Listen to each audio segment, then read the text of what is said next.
Hello again. Just here to do the lawn renovation on the back here. It's 2 weeks after I scarified it. It might be 3 actually. Not quite sure. But the cold weather and the frosts, and I've just left it really because it would have just set us back too far. So I'm going to whip over it with a cylinder. I'm going to do it all on time lapse.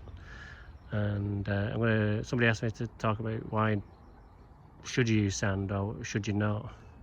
So I'm going to show you why I use sand on certain jobs. So let's get started.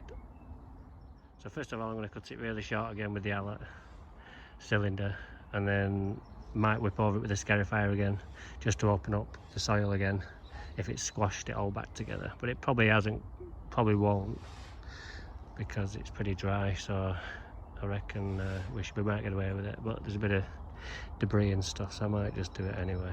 So see you in a bit.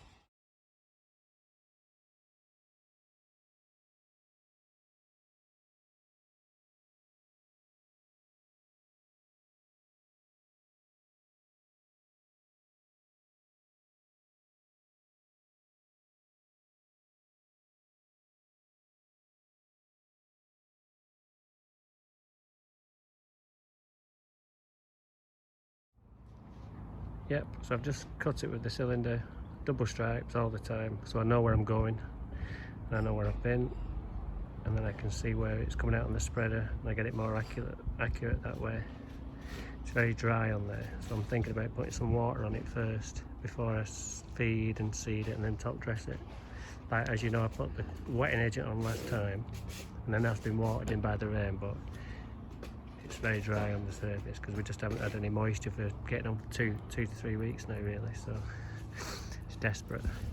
But other than that, it's pretty easy, pretty good coverage. A little bit of death over there, I don't know why, but just something happened last year, but it seems to have settled down a bit now, and then we'll just get some new seed going over there and this should be up and running in no time, hopefully, if I get some water and the customer waters it and I can water it as and when. That's what we're looking for, so let's get some water on it. So I've just got the sprinkler on. It's a Gardena one, oscillating, but it's really good. You need good pressure, but if you've got that pressure, it'll do you a good job. It shoots quite a way actually if you've got decent pressure, but if you've not got low pressure it still works as well, but it just doesn't shoot as far. Probably the best one I've had is about 40 quid off Amazon. I'm not going to scarify it because as you can see the grooves are still quite open, so I'm not going to bother with that. Just want to get some bit of moisture on it and then we'll feed and seed it. Right, put the water on. I'm just going to get the feed on and then we'll seed it and then top dress it. So here we go.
So there you go, so that's fed.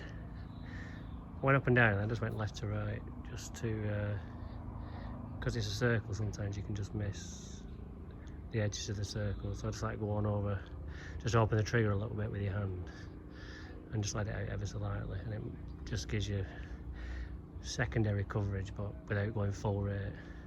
So hopefully that'll be nice and green in a couple of weeks and you won't notice any yellow bits because there aren't any. Let's get the seed on. I'm going to use the Barrenbrug Extreme here like we did last year. It was alright actually, not too bad. So let's get it on. Right, so I've half filled the hopper with the Barrenbrug seed, so I'm just going to spread it on. I put it on just the opening, the highest setting at 32 because the seed comes out at that. If you do it at any less, it doesn't really come out and you end up going over the lawn 100 times. So 32 on that spreader is the highest rate, and that's the rate I go on. It's a little bit windy, so you have to excuse me if it starts blowing everywhere, but I'll try and keep it in the circle of the lawn and not in the borders. But it's not blowing a gale, but it's just picked up, which is annoying really, because it's been so still all day, and it's almost like the universe is knowing I'm about to do this and thought we'll just like laugh at him and give him something to worry about. So I'm going to laugh back and get it in, get it on.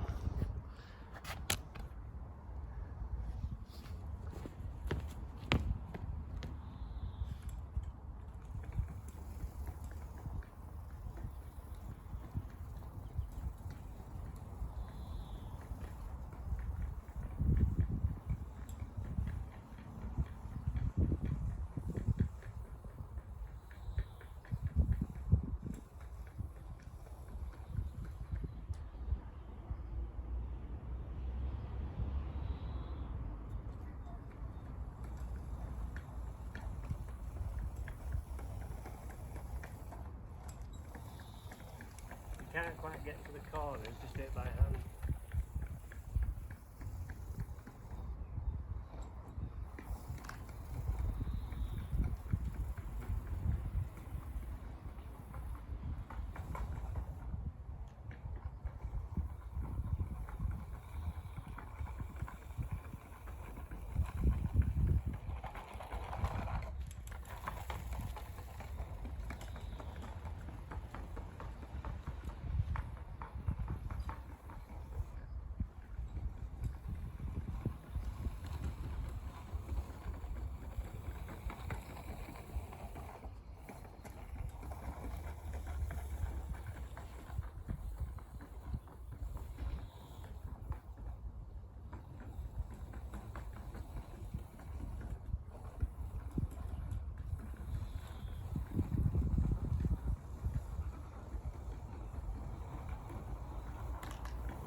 So I've just seeded that, as you can see. Over there, I've just put a little bit more over there because I'm unsure whether to cover it or not. I have got the stuff with me, but I don't know if I've got enough staples, because I've just lifted a job where I put some covering down 3 weeks ago, and I've got probably maybe 50 staples in the van, but I'm not quite sure it would be enough to keep it pegged down, to be honest. It gets quite windy in this garden, so we'll see what it looks like after it's top dressed, see what kind of coverage I can get. I've got 17 bags with me. I thought I'd put 20 in the van, but I remembered I took some around the back of my house and didn't add those on when I was counting what was left. So I thought I brought 20 bags, but I actually brought 17.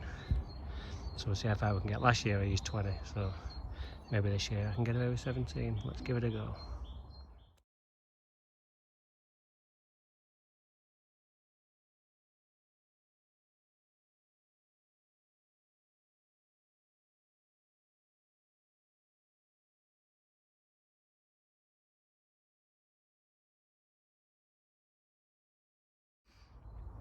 Now I've saved this bit with the top dressing because, sorry I'm out of breath pushing that brush, it's hard work when you've not done it for 12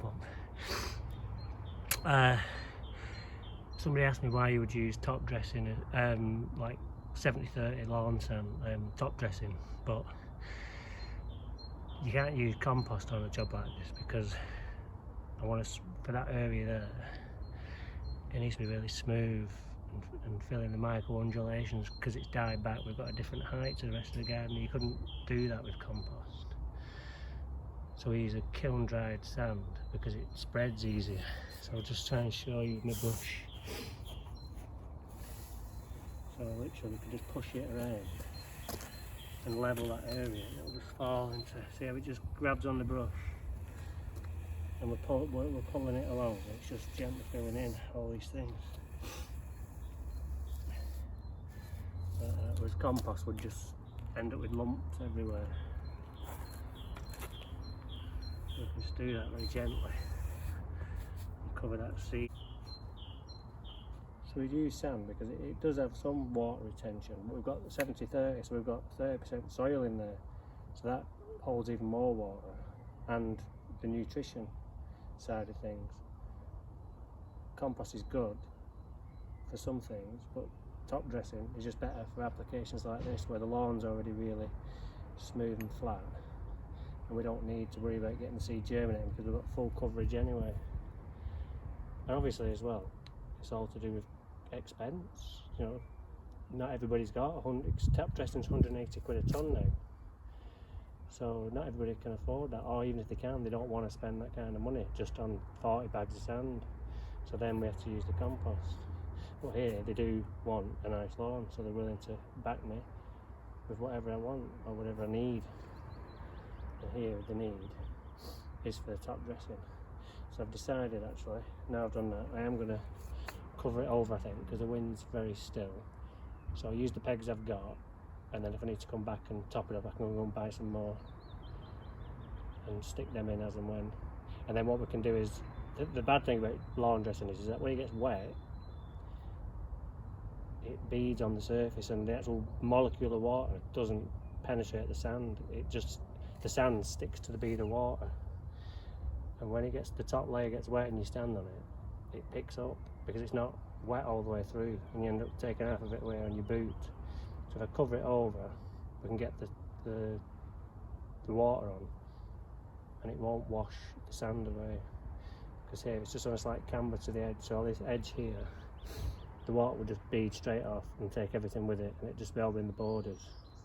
So at the very least, I'm going to cover this area at the very least, and then, but hopefully I've got enough to do the whole thing. So let's get on with that.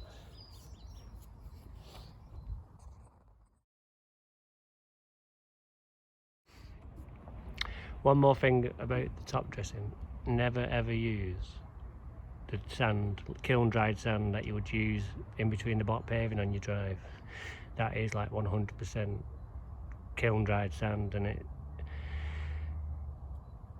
it's not the right acidity or the right pH, should I say. So don't use that, because that is really bad for your garden. I did do an experiment with it once and didn't go very well. It ended up more or less killing the lawn rather than trying to help it, so do that. But what I've just done there is, it was the Premier League referee Lee Mason. Used to work for him, still work for his dad, but he once said to me, some things stick, and it wasn't anything about refereeing, although I did meet him through refereeing because I used to referee.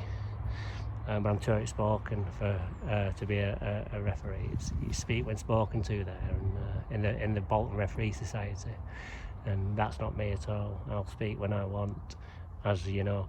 But he once said to me, the difference between a good job and a great job is the tidy up.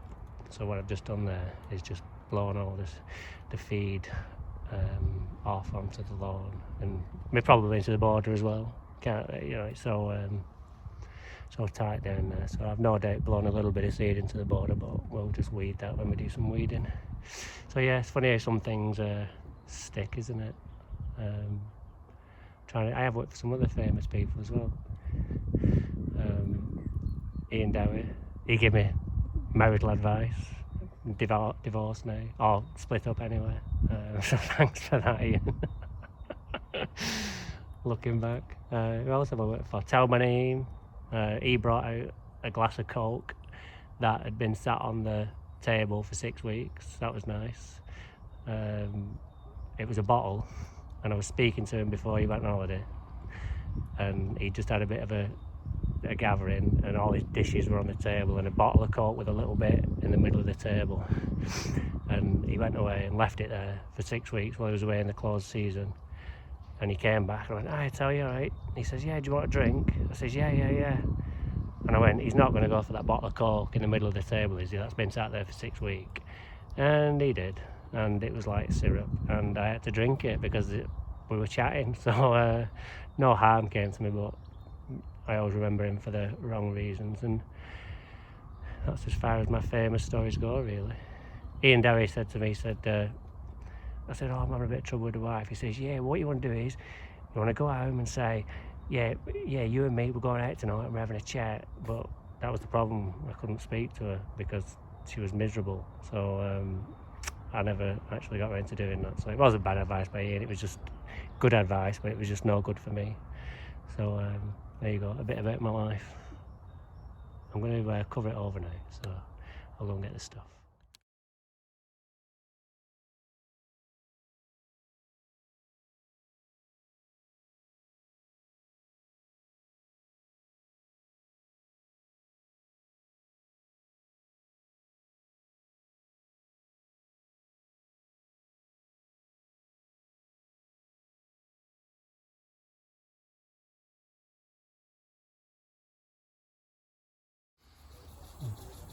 Okay, so we've got the covers on. Just ran out of pegs over there, but there's only a little sliver there. So not too fussed about that. In the main, it's covered. Keep the wood pigeons off, which is why I'm doing this, to be honest, because I'm fed up with them. The overseen big poos everywhere. Biggest poos you've ever seen. Like ice creams in a cone, not in a cone, but ice cream that would go into a cone. And I can put the sprinkler on, and it's not going to wash away underneath like it would do if I didn't put the covers on, so I don't have to worry about all the sand running off or customer leaving it on too long. This is good, and keep the water in, and obviously the heat will stay in as well, and that seed in a week will probably be showing. So I'll leave these on for a week and then we'll assess the situation. But for now, that is me done. I'll see you next time.